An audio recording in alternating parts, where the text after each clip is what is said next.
যাকে আমি পাগলের মতো ভালোবাসতাম, আজ সে আমার ছোট বোনের স্বামী হয়ে গেল।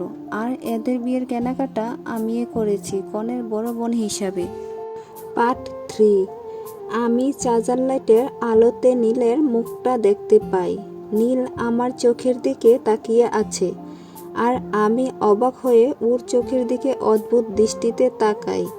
ওর কাছ থেকে নিজেকে ছাড়িয়ে নেওয়ার চেষ্টা করি। ও ধীরে ধীরে আমার মুখ থেকে হাত সরিয়ে আমার কাছে এসে ঠোঁট এনে ফিসফিস করে বলে, ওই মেয়ে ভালোবাসি। আমি চোখ বড় বড় করে কিছু বলতে যাব, আর তখনই নীল আমার মুখ আবারও চেপে ধরে বলল, এই আস্তে আস্তে, এত তাড়া নেই।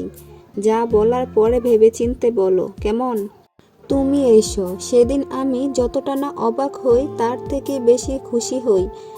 আমার ভালো লাগা আর অবশেষে ভালোবাসার রূপ নিতে চলেছে। প্রোগ্রাম শেষ হয়। প্রোগ্রাম শেষে, খাওয়া দাওয়া শেষে আমরা যে যার মতো ঘুমাবো। কিন্তু নীল আমাকে ডেকে বলল, আজ ঘুমাতে হবে না তোমার, চলো আমরা সারা রাত গল্প করি। আমি না বলি, আর বলি আমার ঘুম পাচ্ছে, দিনে কথা হবে। নীল রাগ করে আমার সাথে, আর আমি হাসতে হাসতে আমার রুমে চলে যাই। পরের দিন সকাল সবাই মিলে একসাথে নাস্তা করি আমরা। তারপর আমি আর নীল ঘুরতে বের হই। সারা রাস্তা হাঁটতে থাকি, কিন্তু ওর মুখে কোনো কথা নেই।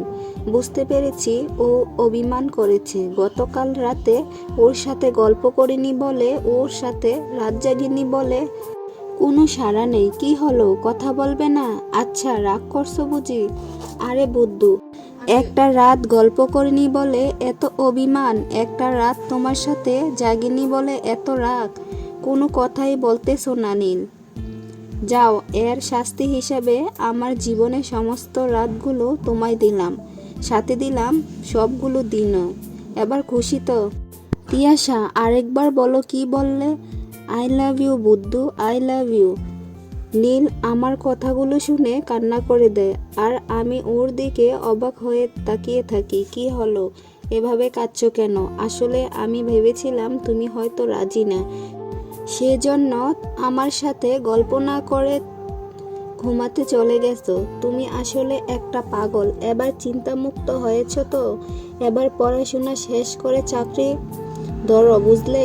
আমার বাবা মা কিন্তু বেকার ছেলের কাছে মেয়ে বিয়ে দেবে না। এসব তোমার চিন্তা করতে হবে না, তুমি শুধু আমার পাশে থেকো। থাকবো। শুরু হয় আমাদের একসাথে ভালোবাসার পথ চলা। কয়েকদিন থেকে নীল সহ ওর পরিবার সবাই আবার শহরে চলে যায়। আমাদের বাড়িটা পুরো খালি হয়ে যায়। বাড়ির চেয়েও নীলের জন্য বুকের ভেতরটা আরও বেশি ফাঁকা হয়ে যায়। চলতে থাকে আমাদের অবুঝ প্রেম। সারা রাত জেগে মুঠোফোনে কথা বলা, কনকনে শীতের রাতে নীলের ফ্যান চালিয়ে আমার সাথে কথা বলা। আজ খুব শীত, তাই না? খুব। তোমার তো গরম লাগে। আমার মনে হয় কেন? এটা মনে হয় কেন? মনে হইবে বা না কেন বলো? এই শীতের রাতে তুমি ফ্যান চালিয়ে শুয়ে আছো। গরম না লাগলে এই শীতে কেউ ফ্যান চালায়? আর নয়তো তুমি পাগল হয়ে গেছো, তাই তো এই শীতে ফ্যান চালিয়ে শুয়ে আছো। হায় রে, যার জন্য করি পাগলামি সে বলে পাগল।